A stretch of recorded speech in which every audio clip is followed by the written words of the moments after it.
అని చెప్పి మేము ఒక 2 నెలల పాటు తిరిగాం. నాకు తెలిసిన విషయం ఏంటంటే జిల్లలగూడ పోచమ్మ తల్లి వెరీ వెరీ పవర్ఫుల్, చాలా శక్తివంతమైన తల్లి, చెప్తే వినేస్తుంది. అలా పోతూ నేను చెప్పాను, అంటే నేను ఎప్పుడైనా వేరే ఊర్లో పూజకు పోయేటప్పుడు గ్రామ దేవతకు చెప్పి వెళ్ళాలి. మీకు కూడా అది తెలుసో లేదు, కానీ మీరు ఊరు పొలిమేర దాటేటప్పుడు గ్రామ దేవతకు చెప్పాలి. మళ్ళీ మనం తీసుకొచ్చే బాధ్యత ఆమె దగ్గరే ఉంటుంది. దారిలో ఏ యాక్సిడెంట్లు కావు, ఏ కారు రిపేర్లు ఏది కాకుండా మళ్ళీ క్షేమంగా తన కొడుకుని తన ఇంటికి తెచ్చుకునే బాధ్యత ఆమెకే ఉంటుంది. నేను ఎప్పుడు వేరే పూజలకు వెళ్ళినా జిల్లాలో కూడా పోచమ్మ తల్లి మాతకి చెప్తా, అమ్మ నేను ఒక పూజకు పోతున్నా, మళ్ళీ తిరిగి వచ్చే బాధ్యత నీదే అని చెప్పి దండం పెట్టిపోతే తిరిగి వచ్చాను. అలాంటి సందర్భంలోనే వెళుతూ అక్కడ అమ్మవారి దగ్గర ఆగి దండం పెట్టా. నా ఇంట్లో 2 పెద్ద విగ్రహాలు ఉన్నాయి, నాకు ఎక్కడన్నా ఒక స్థలం దొరికేటట్టు చెయ్యంటే వారం తిరక్క ముందు మళ్ళీ ఆమె సన్నిధిలోనే నన్ను కూర్చోబెట్టుకుంది. వీళ్ళందరూ అక్కడ చూశారు.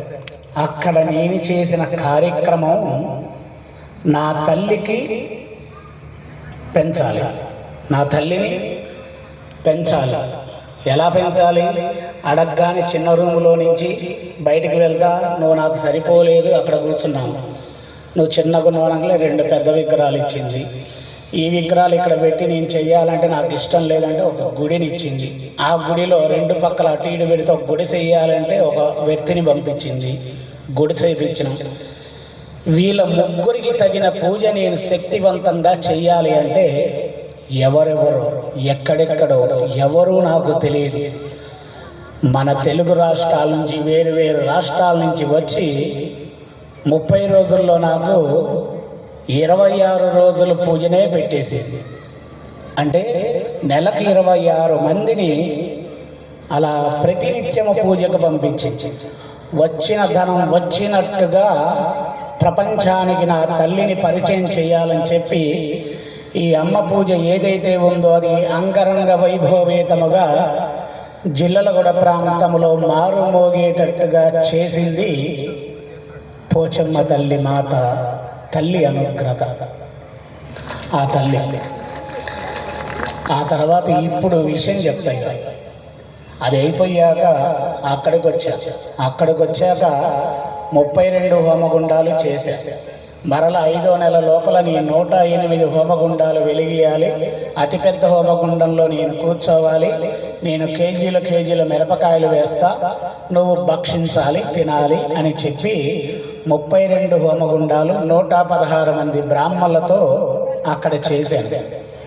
అయిపోయిన తర్వాత 6వ నెల వచ్చింది, అమ్మవారు నాకు అనుగ్రత కలగజేస్తుందని చెప్పి నేను మా అమ్మవారి దగ్గరికి దర్శనానికి వచ్చినటువంటి జితేందర్ గారికి, రామ్ కుమార్ గారికి, ఆర్కే గారికి, సుబ్రహ్మణ్యం గారికి, అలానే వెంకటేశ్వర్ల గారికి, వెంకటరెడ్డి గారికి, వీళ్ళందరికీ నేను అతిపెద్ద యాగం నిర్వహించాలనుకుంటున్నా. అంటే వాళ్ళు నెల రోజుల నుంచి చాలా ప్రదేశాలు చూసి చివరిగా ఈ ప్రాంతాన్ని, ఈ ప్రదేశాన్ని వాళ్ళు మాట్లాడి నాకు అందించారు.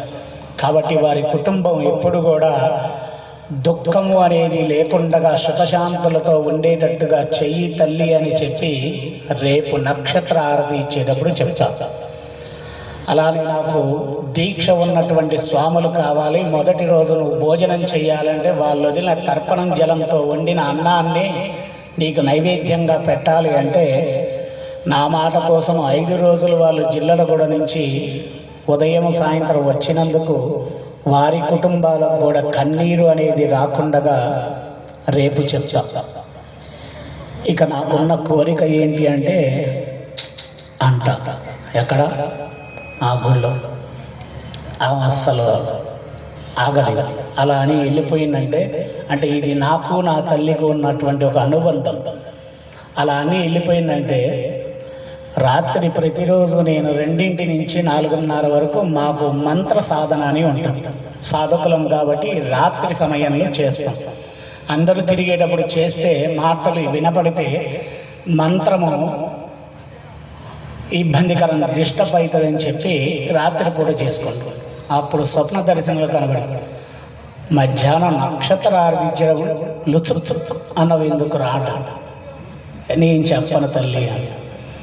అప్పుడు ఆ సాధనలో చెప్పచ్చు, ఈ చిన్న రూము కాదమ్మా, 6 నెలల సమయం ఉంది, నేను అనుకున్న గుడి రూపము ఇక్కడ తయారవ్వాలి, ప్రతిష్ట 9వ నెల లోపల నేను చేయాలి. 6 ఇక మిగిలితే 3, 9వ నెల లోపల నేను ప్రతిష్ట చేయాలి. నా దేవాలయానికి వచ్చేటటువంటి భక్తులు, ఇక్కడికి వచ్చిన భక్తులు గడప దాటి లోపలికి రాగానే శూలిని దుర్గాదేవి శూలముతో అరికట్టేటటువంటి కష్టాన్ని దుర్గ నివారిణిగా వారికి అనుగ్రతనివ్వాలి. అక్కడి నుంచి లక్ష్మీదేవికి పోగానే ఐశ్వర్యాన్ని ఇవ్వాలి. అక్కడి నుంచి కాళీదేవి దగ్గరికి పోగానే కాలాన్ని అనుకూలించాలి. అక్కడి నుంచి వారాహిదేవి దగ్గరికి పోగానే ఇచ్చిన కాలము మీరు ఎక్కడ కాలు పెడితే అక్కడ అమ్మవారు ముక్కుతో అంటది, అంటే దుమ్ము లేసిపోయింది, అంటే చెడు దుమ్ము అనేది తొలగిపోయింది. ఆ తర్వాత మనకి ప్రత్యంగరాదేవి వీపు వెంట ఉంటుంది. ప్రత్యంగరాదేవి ఎప్పుడు కూడా మీరు దర్శించుకుంటే అందరూ ముందు వైపే దర్శించుకుంటారు. ముందు వైపు దర్శించుకుంటే అమ్మవారు భైరవి ప్రత్యంగరిగా అనుగ్రత ఇస్తుంది. ఈపుని దర్శించుకోవాలంటే వెనక్కి వెళ్ళి దర్శించుకుంటే బాధని తీర్చేటటువంటి కరుణస్వరూపిణి అయినటువంటి కాత్యాయని ప్రత్యంగరాదేవిగా అనుగ్రతని ఇస్తుంది. ఎందుకంటే లలితాదేవి మాత ప్రత్యంగరాదేవికి ముందు ఉంటుంది, లలితాదేవికి అమ్మవారు వెనక ఉంటుంది ప్రత్యంగరాదేవి. ఎందుకు అంటే విపరీతమైనటువంటి శత్రువులు